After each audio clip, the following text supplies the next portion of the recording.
You brought that on over to here, and that's why it resonates. And the reason I had to come is because you've made a safe place for the truth to be told. You know what I mean? Thank you. I appreciate and that. I have watched all of these lowbrow comedians come here and disrespect you in your face and tell you straight up lies. Katt Williams was recently featured in an episode of the podcast series Club Shay with its host, Shannon Sharpe. This interview had tongues wagging as he exposed those who had ever done him wrong. He called out top celebrities for lying against him, while also claiming celebrities like Ludacris and Kevin Hart were part of the Illuminati. Sit tight and watch, as there's a lot to unravel from this interesting interview. And the Chris Tucker that we got now is Epstein Island Chris Tucker. Oh. Chris Tucker wasn't exempted from the party, as Katt Williams likened him to Epstein Island, claiming he wasn't the Chris Tucker that we all knew.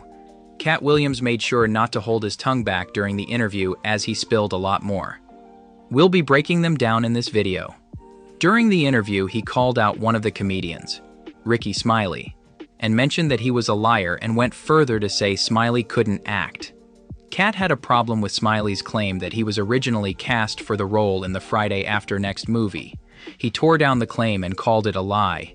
Katt played Money Mike in the film, the character who had an encounter with the criminal Damon played by Terry Crews. He states his issues with Smiley right after stating his character wasn't for comedy.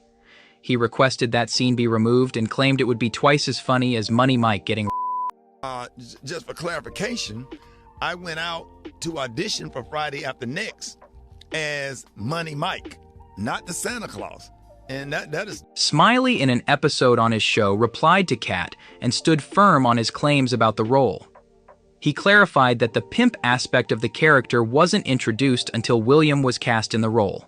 In the end, he made it clear that there was no bad blood towards Katt Williams. Katt also tagged Cedric the Entertainer as a liar as well. He revealed to Shannon that he had hosted Cedric on his show and asked him about stealing jokes, to which Cedric denied doing so. He further accused Cedric of copying a bit he used in 1998 on BET's stand-up comedy series Comic View. He added that Cedric performed the alleged stolen joke in the 2000 film The Original Kings of Comedy. Katt Williams accused Cedric of stealing his joke on Kings of Comedy, claiming Cedric only replaced car with spaceship. He claimed both Cedric and Steve Harvey apologized, and he overlooked it for a decade, but spoke out in 2022 after Cedric denied it. Cedric dismissed the claims, calling them ridiculous, and suggested it was an internet issue. Cedric further contested the timeline of when they both told their jokes, stating it didn't align with the claims made by Katt. Fans took to Twitter following the interview, sharing clips of both comedians' performances to compare the similarities between the two jokes. This happened when Katt Williams used the stage name Katt and the Hart. He later revealed changing his name after receiving a cease and desist letter from Disney. No one in Hollywood has a memory of going to a sold-out Kevin Hart show, there being a line for him ever getting a standing ovation at any comedy club. He already had his deals when he got here. Have we heard of a comedian that came to L.A. and in his first year in L.A. he had his own sitcom on network television and had his own movie called Soul Plane that he was leading? No, we've never heard of that before that person or since that person. What do you think a plant is? Maybe people don't understand the definitions of these words.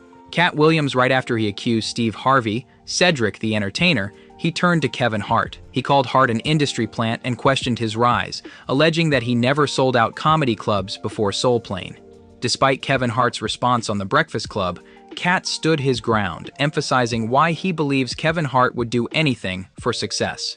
He addressed Hart's accusation of substance abuse and studio disruptions and went ahead to clarify in the podcast that he never had issues with illegal substances or film studios. Williams emphasized he and Hart hadn't been in the same place for over 25 years, insisting Hart sold his soul for success in the entertainment industry. He highlighted the rumor of black entertainers wearing a dress to be a reality rather than a mere conspiracy theory. Comedians and actors, including Dave Chappelle, shared similar experiences. Dave, on The Oprah Show, explained why he turned down a $50 million Comedy Central deal in 2006, noting that uncomfortable conditions come with such an amount. While Hart didn't reject wearing a dress outrightly, he stated he wouldn't compromise his boundaries. A year later, Kevin Hart wearing a dress on SNL fueled accusations of selling out, echoing concerns raised by Dave Chappelle and Katt Williams. This implies a potential reality behind achieving Hollywood fame. Katt Williams' interview on Shannon's podcast hints at hidden truths about Illuminati's influence on superstars. That's it for today's video. Make sure to subscribe for more as we dig deeper to not miss out on what's coming next.